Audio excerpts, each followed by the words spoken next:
हमारा लाइव कौन सा है? ओके। आप सबको मेरा नमस्कार। एक महत्वपूर्ण मुद्दे पर आप लोगों से बात करने के लिए यहाँ पर आए हैं।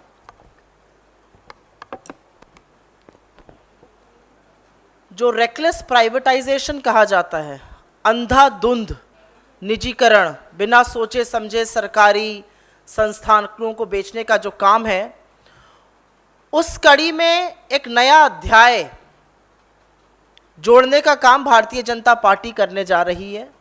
और इसीलिए मुझे लगता है बीजेपी को अपना नाम बदलकर बेचे जाओ पार्टी कर लेना चाहिए। और ये कारण है कि हम इसको बेचे जाओ पार्टी बुला रहे हैं। अब पता चला है कि सरकार ने ये निर्णय लिया है कि जिन सरकारी बैंकों को वो बेचेगी, उसमें से पूरी तरह अपना शेयर बेचकर निकल जाएगी। ये वो सरकारी बैंक हैं जिसमें पहले 51% होना चाहिए था, फिर ये बात हुई कि 26% स्टेक हो। अब ये बात है कि सरकारी बैंकों को पूरी तरह बेच दो। ये एक नया अध्याय है रेकलेस प्राइवेटाइजेशन, अंधाधुंध निजीकरण में, और इसके बहुत ही मुश्किल और खतरनाक परिणाम होने वाले हैं। बैंकों का जब नेशनलाइजेशन हुआ 1969 में, मुझे लगता है आज़ाद भारत में इकोनॉमिक पॉलिसी में सबसे बड़ा और शायद सबसे साहसी निर्णय इंदिरा जी ने लिया था। कुछ निजी क्लचेस से बैंकिंग को निकाला गया, निजी हाथों से, और पब्लिक सेक्टर बैंक्स बनाए गए, क्योंकि ये सिर्फ आर्थिक संस्थान नहीं है, ये सामाजिक न्याय का, सामाजिक एम्पावरमेंट का एक टूल बने, एक जरिया बने। देश के उन इलाकों में जहां पर प्राइवेट बैंक आज भी झांकने नहीं जाना चाहता है, वहां पर आपको पब्लिक सेक्टर बैंक की शाखा जरूर मिलेगी। चाहे कृषि हो, लघु मध्यम उद्योग हो, मछुआरे हो, कॉटेज इंडस्ट्री हो, इनको ऋण सेक्टर बैंक आज भी कतराते हैं। उनको प्रायोरिटी लेंडिंग पर ऋण देने का काम, कर्जा देने का काम, सहायता करने का काम पब्लिक सेक्टर बैंक्स ने किया। पिछड़े क्षेत्रों के विकास में इन्होंने मदद करी फंड्स देकर। तो पब्लिक सेक्टर बैंकों को सिर्फ एक आर्थिक संस्थान के रूप में नहीं, सामाजिक न्याय, सामाजिक सशक्तिकरण का एक माध्यम बनाकर देखना पड़ेगा। और उससे पलड़ा झाड़ लेना सिर्फ एक अनैतिक और गैर जिम्मेदार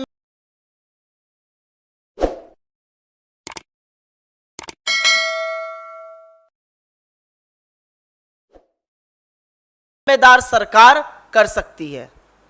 लेकिन ये जो परंपरा है, बेच डालो, सेल लगा दो, फायर सेल लगती है वो कर दो, इंडिया ऑन सेल कर दो, बेचे जाओ पार्टी की ये जो परंपरा है, ये उसके डीएनए का पार्ट बनता जा रहा है। और ज्यादा दूर जाने की जरूरत नहीं, पिछले 2 महीने में ही उठाकर देख लीजिए क्या क्या किया है। इस देश के हर व्यक्ति को किसी चीज पर विश्वास हो ना हो, एलआईसी पे विश्वास जरूर होता है। और उसकी लाइन भी है, जिंदगी के बाद भी, जिंदगी के साथ भी। एलआईसी जैसे ऑर्गेनाइजेशन का गलत लिस्टिंग करना, गलत समय पर लिस्टिंग करना का यह परिणाम है कि एलआईसी की वैल्यू का करीब $18 बिलियन समाप्त हो चुका है, नष्ट हो चुका है। यह उसके वैल्यूएशन का 1/3 हिस्सा है। इसका जवाब कौन देगा? इतने बड़े संस्थान का, जिस पर इस देश के लोग विश्वास करते हैं, उसका इस तरह का मूल्यांकन करके इस तरह से विनाशकारी आईपीओ लाके आपको क्या मिला? $18 बिलियन का लॉस है। यह भी सच है कि पिछले 2 महीने में मजबूरन सरकार को अपना ये जो रेकलेस प्राइवेटाइजेशन था, ये जो अंधाधुंध निजीकरण था, इसको रोकना पड़ा। मैं 4 चीजों का नाम यहां पर लूंगी: बीपीसीएल, कॉनकोर, पवन हंस और सेंट्रल इलेक्ट्रॉनिक्स लिमिटेड। बीपीसीएल की बिक्री क्यों रोकी गई? ये नवरत्ना है, इसमें से कुछ महारत्ना कंपनीज हैं। और आपकी जानकारी के लिए बता दूं, ये वो कंपनीज हैं जो प्रॉफिटेबल हैं, ये मुनाफा कमाती हैं, ये स्ट्रेटेजिक हैं, ये जरूरी है इस देश के लिए। ऐसी कंपनियों को बेचा जा रहा है। एक चीज होती है चलो कंपनी मुनाफा नहीं कमा रही है, लॉस में है, और नॉन स्ट्रेटेजिक सेक्टर में। ये स्ट्रेटेजिक सेक्टर में कंपनीज हैं, ये मुनाफा कमाती हुई कंपनीज हैं। और अभी 10 सेकंड में आपको बताएंगे कि एक्चुअल कारण क्या है बेचने का। खैर, बीपीसीएल से बात शुरू करते हैं। बीपीसीएल की बिक्री इसलिए रोकी गई क्योंकि 3 में से जो 2 निवेश करने वाले लोग थे वो भाग गए। उनको इस सरकार की नीतियों पे विश्वास नहीं है, उनको जिस तरह की ये कानून नियम बनाते हैं उस पर विश्वास नहीं है, तो बीपीसीएल की सेल को रोक दिया गया। पवन हंस लिमिटेड, चाहे ऑफशोर ड्रिलिंग हो, तेल ढूंढने के लिए जो ड्रिलिंग करी जाती है, चाहे बॉर्डर एरियाज में आवागमन हो सेना का, बीएसएफ का, फोर्सेस का, पवन हंस बहुत काम आता है। पवन हंस की 51% भागीदारी एक ऐसी कंपनी को बेच दी गई जिसके खिलाफ एनसीएलटी कोलकाता ने फैसला सुनाया हुआ है, क्योंकि वो दिवालिया कंपनी के लिए अपने जो एक कमिटमेंट था उसको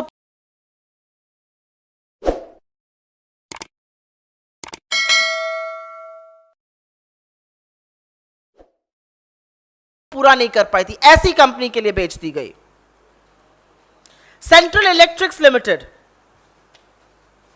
ये साइंस एंड टेक्नोलॉजी मंत्रालय का एक पीएसयू है, क्रिटिकल मटेरियल प्रोवाइड करता है डिफेंस को, एनर्जी डिपार्टमेंट को, एनर्जी प्रोग्राम्स को इंडिया के, और रेलवेज को। सिवियरली अंडरवैल्यू किया गया। 100% इक्विटी एक ऐसी कंपनी को बेच दी गई जिसका कोई साइंटिफिक बैकग्राउंड नहीं था और भाजपा के पॉलिटिशियन से उसके लिंक्स थे। जब पता चला कि 2 बिडर के ही आपस में संबंध हैं तो उसको रोका गया, और ये भाजपा से लिंक्ड लोग थे। और container corporation of India, Concor, जो रेलवे का एक पार्ट है, कांग्रेस ने इसी प्लेटफॉर्म से उसके खिलाफ लगातार आवाज उठाई थी। एक बैकडोर अरेंजमेंट हो रहा था कि कैसे उनके द्वारा अर्जित उनके जो लैंड पार्सल्स थे उसको एक प्राइवेट कंपनी को दिया जा रहा था बिना किसी मूल्यांकन के, बिना किसी पैसे को लिए, उसको भी रोका गया। तो पिछले 2 महीने में एलआईसी का सर्वनाश करने के बाद पवन हंस, कॉनकोर, सीईएल और बीपीसीएल की सेल को रोकने पर विवश हुई है ये सरकार। लेकिन अब असलियत जाननी जरूरी है। असलियत यह है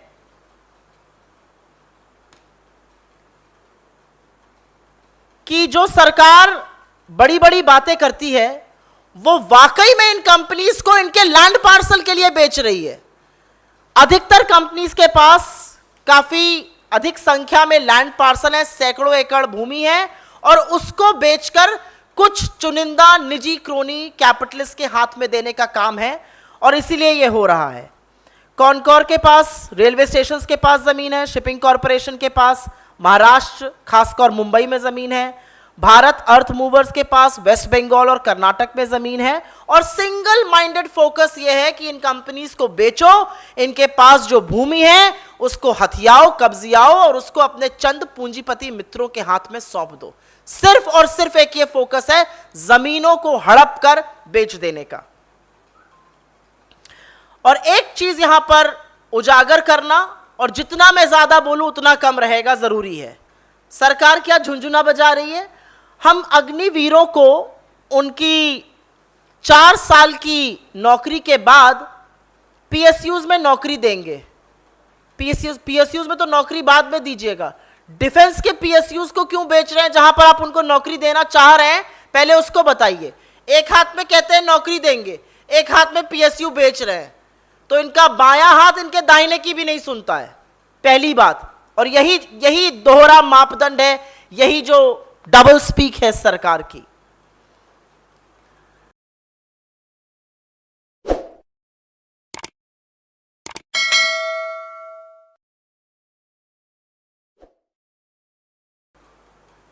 आपने 41 ऑर्डिनेंस फैक्ट्री बेच दी, आपने लगातार डीआरडीओ को कमजोर किया, आपने भारत अर्थ मूवर्स जो डिफेंस का काम करता है उसको बेचने का मन बना लिया, आपने बीएल को बेचने का मन बना लिया जिसने आधुनिक भारत का निर्माण किया, बेंगलोर जैसी सिटीज बनाई हैं। तो इसीलिए हमारा कहना है कि बेचे जाओ पार्टी का असली मंसूबा है, अपने से तो कुछ बना नहीं है 8 साल में, एक भी ऐसी कंपनी, एक भी ऐसा संस्थान, एक भी ऐसा इंस्टीट्यूशन भारतीय जनता पार्टी, जिसका नाम बेचे जाओ पार्टी है, बचा ले, जिसने जो इन्होंने 8 साल में बनाया, एक भी इंस्टीट्यूशन, हर चीज बेचने का काम किया है। इनका मकसद यह है और हमारा मकसद है कि हम ऐसा होने नहीं देंगे और इस रेकलेस प्राइवेटाइजेशन का हर तरह से विरोध करेंगे और भाजपा की मिली भगत जो असल में लैंड हड़पने की है उसका भी पुरजोर विरोध करेंगे। और एक बार फिर से सोती हुई सरकार को बताना जरूरी है, क्योंकि हमने बात बैंक से शुरू करी थी, सरकारी बैंकों से। सरकारी बैंक को सिर्फ मुनाफे का सेंटर मत देखिए। सरकारी बैंक इस देश के एम्पावरमेंट में, दूर दराज के इलाकों में, डेवलपमेंट में बहुत ज़रूरी हैं, कृषि के लिए ज़रूरी हैं, छोटे मध्यम उद्योगों के लिए ज़रूरी हैं। उनको ख़त्म करके आप इकोनॉमी का जो बंटाधार कर चुके हैं उसको और नष्ट कर दीजिएगा। I will very briefly make a statement in English on this. The reckless privatization of the Modi government has now found a new frontier, and which is why I think the BJP should actually be called the Beche Jao party. And the new frontier is public sector banks, because the government has now planned that when it sells a public sector bank, instead of retaining 51% ownership or a 26% ownership, it will now outrightly sell all its stake. It's important to remind here that when banks were nationalized in 1969 by late Srimati Indira Gandhi ji, it was done with the view to get banking out of the clutches of a few private lenders, and it was done so that priority lending could happen to agriculture, to small and medium enterprises, to exports, to cottage industry. And this was fulfilled. Public sector banks helped in the development of backward regions, and public sector banks are not just pure financial institutions, they are actually vehicles of social empowerment and social justice. But it looks like the fire sale of India's assets and PSUs are the very DNA of the Beche Jao party. What explains the fact that an institution like LIC has seen value erode by $18 billion, nearly 1/3 of its valuation? And who's responsible for this? In the last 2 months alone, the government has been forced to halt its reckless privatization, whether it is BPCL, CEL, Pawan Hans, or Concor. I'll start with BPCL. 2 of the 3 investors have no faith in this government's policies. They fled, which is why that had to be put on hold. Pawan Hans Limited, 51% stake was sold to a company that had failed to honor a previous bid, and which is why they have an adverse ruling from NCLT Kolkata. So that had to be put on hold. Central Electronics Limited is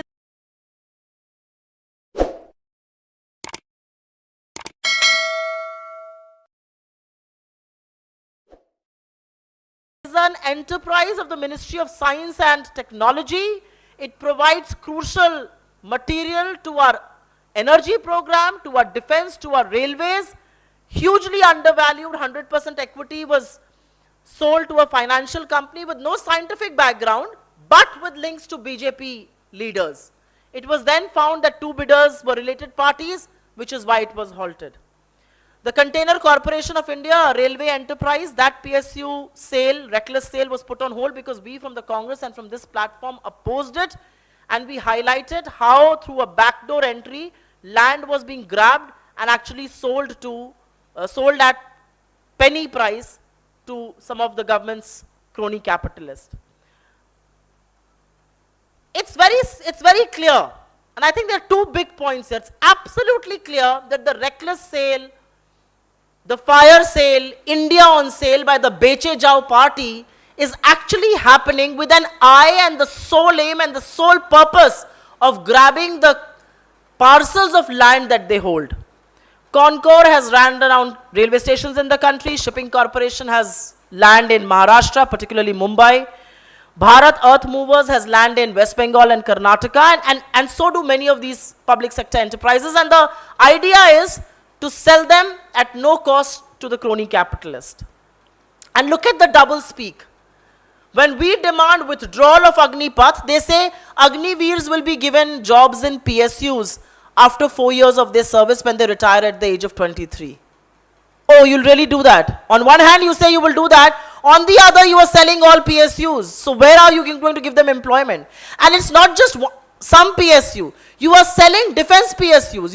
You've sold 41 ordnance factories. You are constantly weakening the DRDO, the Bharat Earth Movers that works for the defense forces. You are selling that. You are selling Bharat BEL, which was instrumental in laying the foundation of modern India, built Bangalore. So that's how reckless this sale is. And the sole aim of the Bharatiya Janata Party, which I now and we should call Beche Jao Party, is to put India's assets on sale at no price. And we in the Congress will oppose it. However, I think the question that must be asked of the Beche Jao Party, sell what you have made. But the reality is in the last 8 years, you've made zilch. You've made nothing. Not one institution, not one company worth its sale. You're selling Maharatnas, you're selling PSUs, you're selling the Navratnas that are profitable, that are strategic to this country, and we will not allow you to do that. Thank you. We'll first take suo moto questions.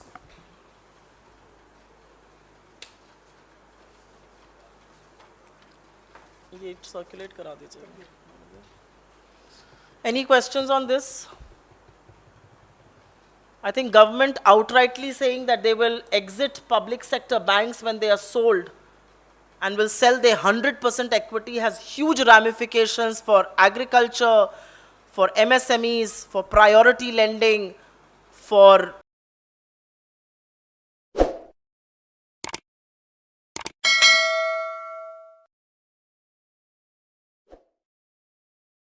backward areas, particularly for areas in the northeast where private banks have very little presence. Yes. We're going to oppose it, and we hope that the government is going to have a rethink, because it's not just us, experts of the Indian economy, people who understand the repercussions of doing this for public sector banks have all warned the government that this will be a suicidal move. You cannot. There was a reason why banks were nationalized in 1969. They have served a purpose. These are not just financial institutions. These are vehicles of social empowerment. Please don't be reckless. Please do not put India on sale. You've not built a single asset worth your name in the last 8 years. You're only selling what was built by previous governments, particularly the Congress governments.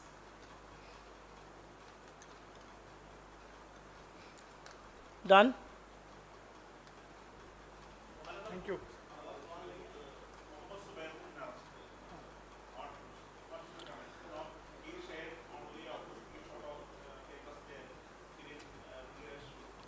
Look, without getting into the legalese of it and without getting into what was shared and what was not shared, I think the big message is that perpetrators of hate speech, perpetrators of hate will get political patronage, they will be out, whether on bail or otherwise, and people who report that hate, people who report those hate speeches will be behind bars. This is nothing. This is nothing but a message from the government, and I may say a coward government, telling people, and what was his fault? He was basically, each time they were spreading fake news, he would break through that and tell us the truth. What was his fault? He was bringing the truth to us. He was reporting hate speech. And this is nothing but a lesson for the others, trying to send a message that if you do this, this is where you will end up. But I think as my leader says it, you may try and silence one person, but there are 1,000 others who will speak. And I will repeat this in Hindi. क्योंकि ये जानना जरूरी है, ये बोलना जरूरी है. आज इस देश में नफरत फैलाने वालों को तो पॉलिटिकल पेट्रोनेज मिलेगा, भारतीय जनता पार्टी के वो नेता बनेंगे, स्टार प्रचारक बनेंगे, लेकिन जो नफरत फैलाने और बोलने वालों के बारे में रिपोर्टिंग होगी, उनको आप जेल में डालिएगा, क्योंकि आपके फेक न्यूज के रैकेट को वो बस्ट करते थे, उनको आप जेल में डालिएगा. और ये कुछ नहीं, ये एक डरपोक और कायर सरकार की निशानी है. उनका यही एक शायद दुर्भाग्य था कि वो इस देश को, यहाँ के लोगों को, मीडिया के साथियों से को वो शायद सच दिखाने की कोशिश करते थे. पर आप सच की आवाज, एक आवाज को दबा सकते हैं, आप सच की तमाम जो उठती आवाजें उनको नहीं दबा पाइएगा. I will also through this platform appeal to large sections of the media who are quiet on this. Don't stand because the opposition is talking.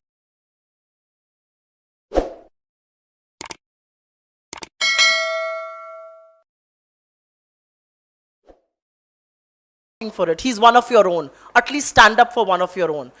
What the large sections of media should be doing, which is busting the fake news racket of the BJP, Alt News and its co-founder were doing, stand up for one of your own. But large sections of the media, जैसे मैं बार बार कहती हूँ, सरकार के चरण चुंबक बन चुके हैं और वो ऐसा करने से कतराते हैं.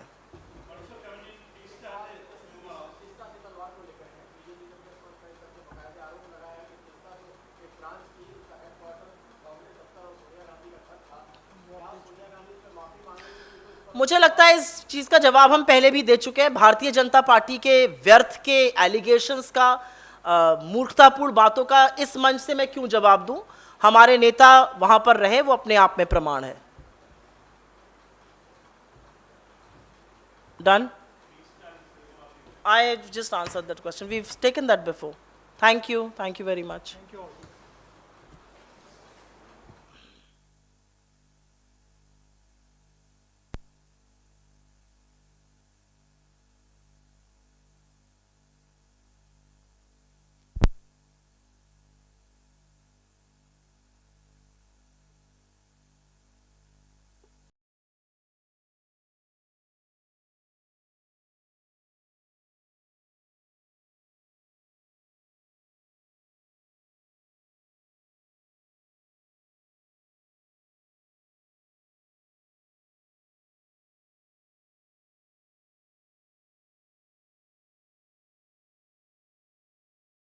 देने में प्राइवेट